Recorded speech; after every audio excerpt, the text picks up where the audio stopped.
से होंगे। अल्लाह ताला आप सबको अपने हिफ्ज़ो अमान में रखे।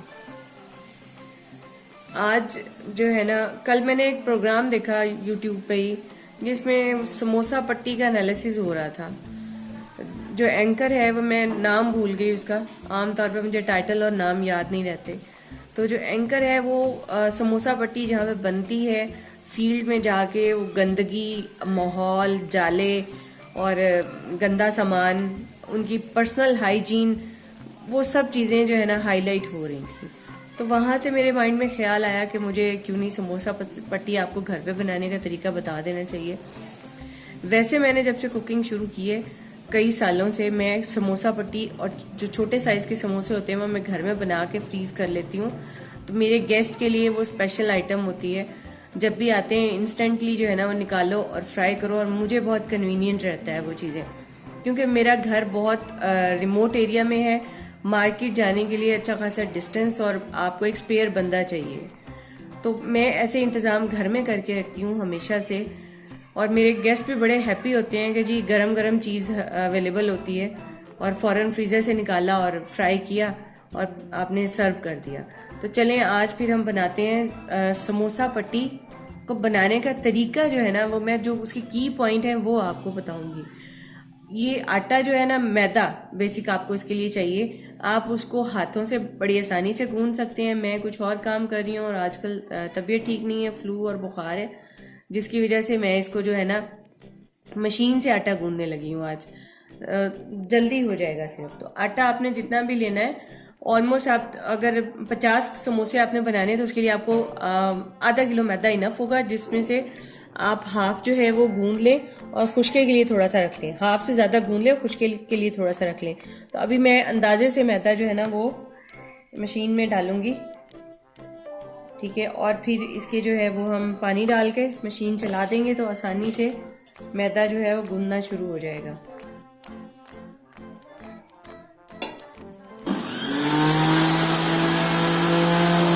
देखेंगे हमें पानी और कितना चाहिए, फिर उस हिसाब से पानी और ऐड कर देंगे।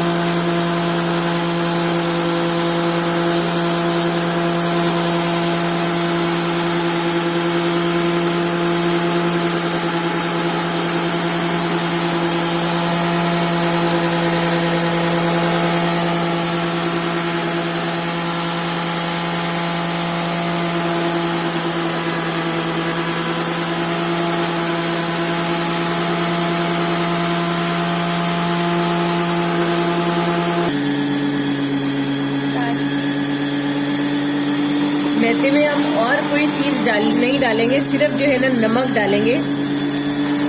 मार्केट से जो आपको समोसा पट्टी मिलती है उसका नमक बाज का बहुत ज़्यादा तेज़ होता है या होता ही नहीं है। तो घर में बनाने का फ़ायदा ये है कि आप एवरेज अपने हिसाब से नमक ऐड कर सकते हैं। देखिए इसमें जो है ना वो कंसिस्टेंसी जो चाहिए हमें वो आ चुकी है, ऑलमोस्ट मैदा गूंद के तैयार है।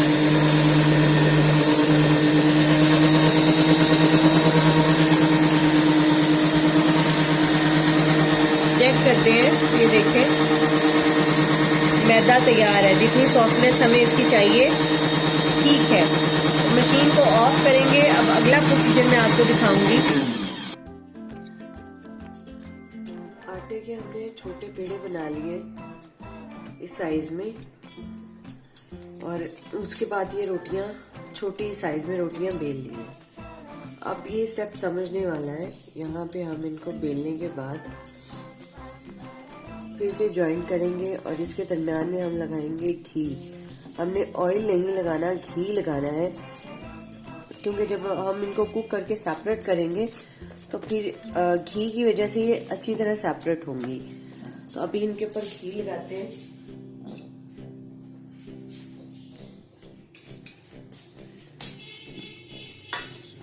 मैं रेगुलर घी यूज नहीं करती हूँ, देसी घी मेरे पास है तो मैं देसी लगा रही हूँ। आप अपने हिसाब से जो अवेलेबल रिसोर्सेज हैं वो लगा लें।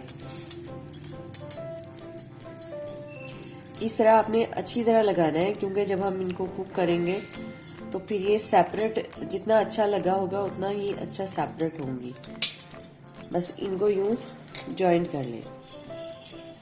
चंद मिनट का रेस्ट दें। पहली रोटी पे लगा लिया आपने, तो एंड पे फिर जब रोटी बेलना शुरू करें तो यहीं से स्टार्ट कर लें आप।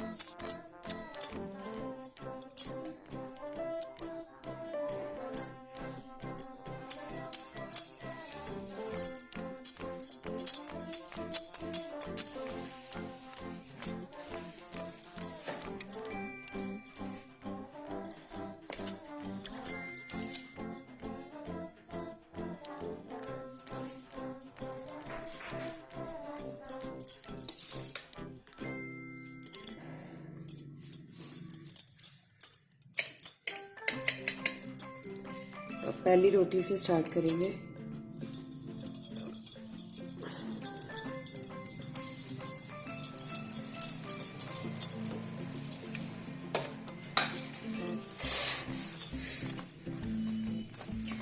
आप रेगुलर रोटी की तरह इसको बेल लें।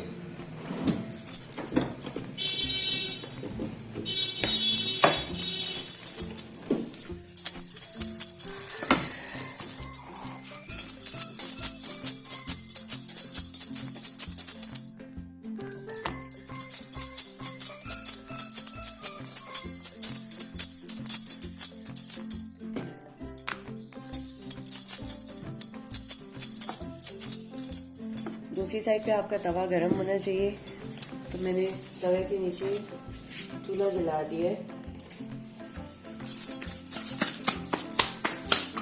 बाकी इसको हाथ से बड़ा कर लेंगे तवे के साइज का।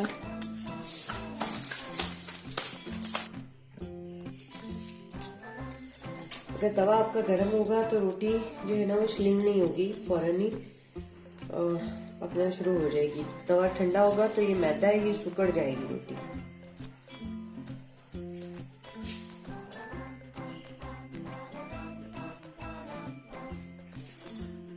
तो मैं खोलूंगी। अब ये देखें, जैसे ये कुक होती जा रही है तो ये आसानी से, बड़ी आसानी से सेपरेट हो जाएगी। ये देखें, अब ये घी का कमाल है जो हमने इस पे लगाया था।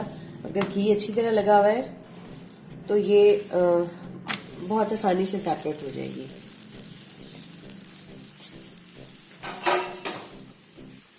तो इसको ज्यादा नहीं पकाएंगे, बस इतना ही। इसका मकसद हमने सिर्फ इसको सेपरेट करना था।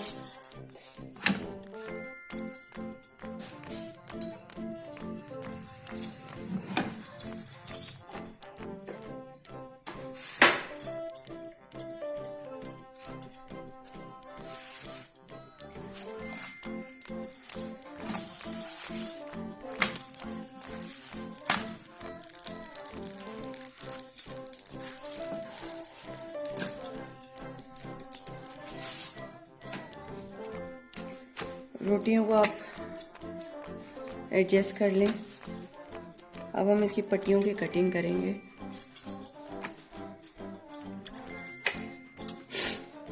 इनका साइज ऐसे एडजस्ट करें कि वो जब आप काटें तो वेस्ट कम से कम निकले।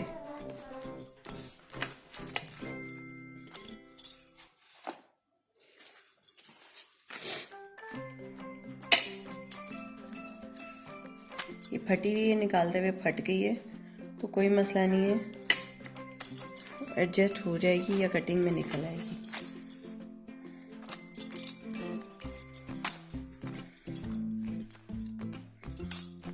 ये 12 रोटियां हैं हमारे पास। तो अब आपने साइज जो भी इनका रखना है, किनारे इनके काट लें।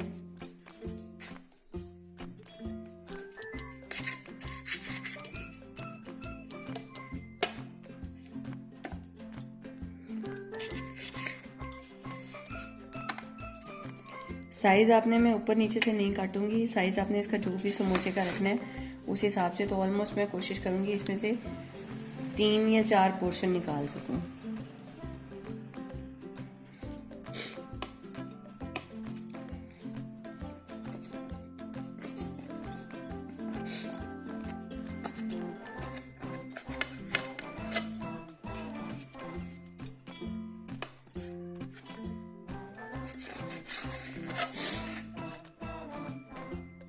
तो इसमें से 3 पोर्शन ही अच्छी तरह निकलेंगे।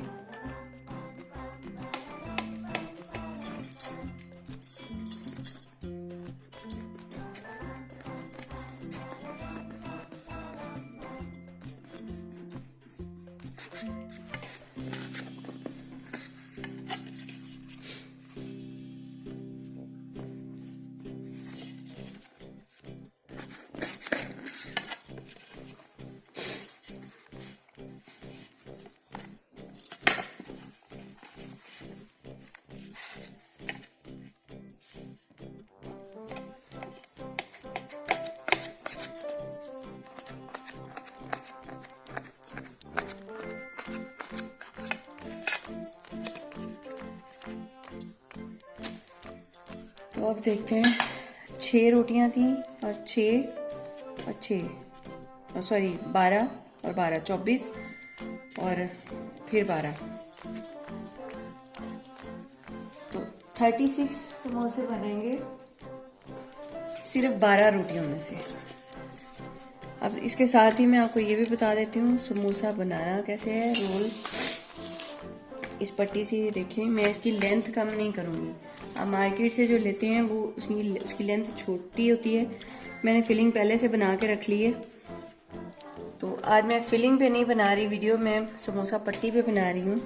तो ये देखें, ये हमने इसको ट्रायंगल में किया है। जैसे अब हम इसके ट्रायंगल से ट्रायंगल मिलाते जाएंगे। आपको अलग से इसको किसी किस्म का जॉइंट देने की ज़रूरत नहीं है। ये देखें, ये रोल होता जाएगा और यहाँ पे ये ट्रायंगल पे फीलिंग होगा, ट्रायंगल पे ख़त्म होगा। अब ये जो बच गई इसको आप एज इट इज़ रहने दें। जब ये फ्राई होगी तो इसकी लुक बड़ी ज़बरदस्त आएगी। मैं फिर आपको दिखाती हूँ।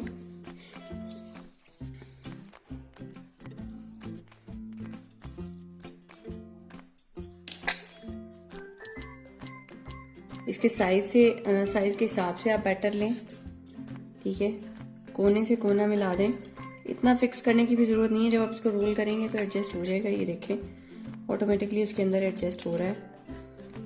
सिर्फ हमने ट्रायंगल को ही कंटिन्यू करना है आगे।